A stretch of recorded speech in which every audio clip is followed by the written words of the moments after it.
Ladies and gentlemen, my name is Christopher Lubogo, and I would like to make some arguments as far as what public or what you want to argue in terms of insurrections that have happened in this country.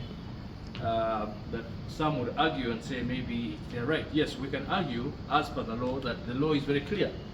Let's start by trying to comprehend what Article 29 says. Article 29 gives right for freedom of assembly when it comes to individuals who want to exercise their rights, and that should be intertwined together obviously with Article 42 of the Constitution. So there is no doubt that this lays ground for you and I to exercise in rightful political assembly. But these rights have to be interpreted in light of certain provisions of the Constitution, and I would argue predominantly starting with what the Public Order Management Act says. The Public Order Management Act has provisions that say that in case someone wants to demonstrate perhaps peacefully, peaceful in quotes, you have to seek police mandate. And also the Police Act, Cap 303 also makes that provision very clear. Now the challenge that URI has, whether or not, who has to measure, who has the temperament to argue and say that this insurrection or this procession that you intend to carry out or this demonstration should be substantially within the premise of the law. You could argue and say that the police has the mandate to exercise that as a discretion to find out whether they have capacity enough to carry out or to even guarantee security. You see, on top of that, these provisions that are actually limited by virtue of what? Of Article 43, because the Article 43 creates what they call limitations in terms of these rights. So the question is, if you have a mandate to exercise your right, that right should be exercised in such a way that it should not infringe on another person's right. That is the question that you need to comprehend. So by virtue of the Police Act, by virtue of the Public Order Management Act, we can argue and say that they have the mandate to exercise that and the discretion to say, okay, we can carry out or you may not.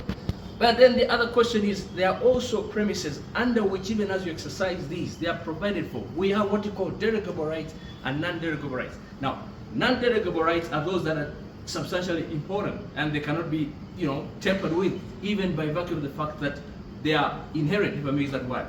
They are God ordained, for lack of a better word. Now, these non-derogable rights are provided for under what? Under Article 44, yeah? And then the non-derogables under 42. And then the limitations are created by Article 43. So when you're arguing the freedom of expression or the right to what?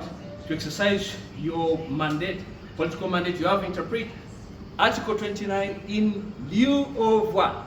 Article 43. So that's extremely important. Even by virtue of some cases like Namakesera versus Attorney General, where we are saying that sometimes if these rights are likely to infringe on the ordinary rights of other people, as I said, your right should not be interpreted in such a way that it infringes on another person's right. That is the question of the day.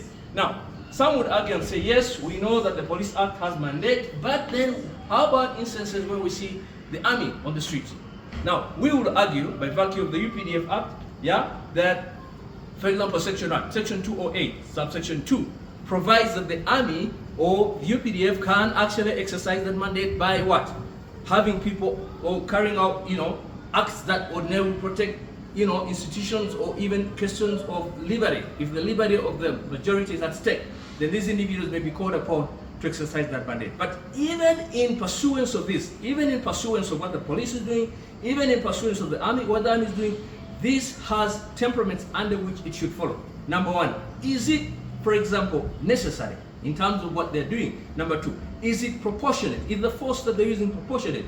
Number three, is it constitutional? Number four, does it follow international standards? Those are questions that you and I have to ask. Number five, is it reasonable? Now the question of reasonableness is the question of debate. I'll argue like what we used to call in my alma mater in law school, Professor one time Winfield turned and told us that the argument of reasonableness is a question of an ordinary man who actually takes an ordinary bus on his way back home. Now, reasonableness is a subjective test. So you could argue and say, listen, even as you begin to argue in terms of reasonableness, when these guys are exercising or carrying out their mandate, are they doing it in a reasonable way without necessarily infringing on the rights of the individuals? That is the question you want to ask. As I said, these are questions that you and I have to debate on. See, even as we carry out this, we should be mindful that we do not offend the law, as it were. So, those are some of the things I'd like to say. Visit our website at lubogo.org and suejournalistapp.com. God bless you.